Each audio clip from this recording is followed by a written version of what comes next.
Here we have a third generation Mercury Mountaineer. In this video, we're going to go over the top 5 problems.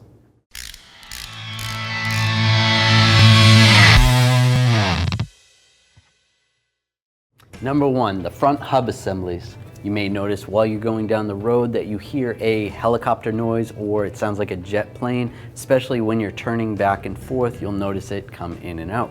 Most likely that's coming from the hub bearings. The other thing you may notice, if you have the wheel on the car and you shake the wheel, there may be some play, and that's because the internals have loosened up on the bearing. The only way to fix this is to replace the bearing. Number 2, the electronic running boards.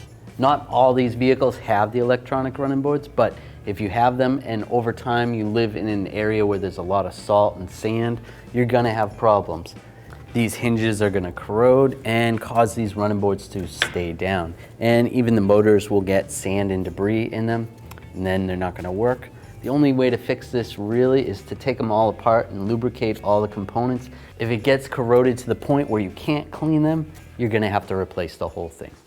Number 3, the shift interlock control module.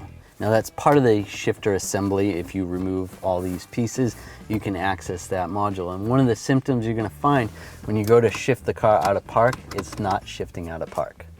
Sometimes part of that problem is moisture getting in there, especially if someone's drinking coffee or other beverages and they spill down in there, that's gonna cause that module to short out and not work.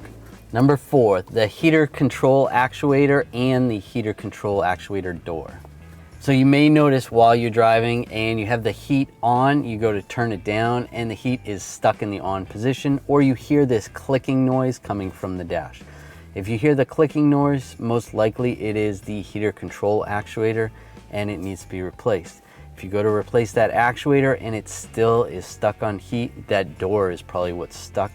To replace that door, it's a pretty involved job. You have to remove the whole heater box and replace that door. Number 5, the intake manifold runner control module.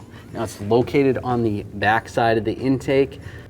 You're probably not going to see much drivability issues, maybe a little acceleration issues, but you'll have a check engine light with a P2007 and a P2006 code. Like I said, it's on the back side of the intake. It kind of looks like a wiper motor. You have to remove the intake to get to it, and there's 2 rods coming off and a swivel point. So there you go. There's our top 5 problems for this Mercury Mountaineer. If you enjoyed this video, make sure you subscribe to our channel, ring the bell, turn on all notifications so you don't miss any of our videos.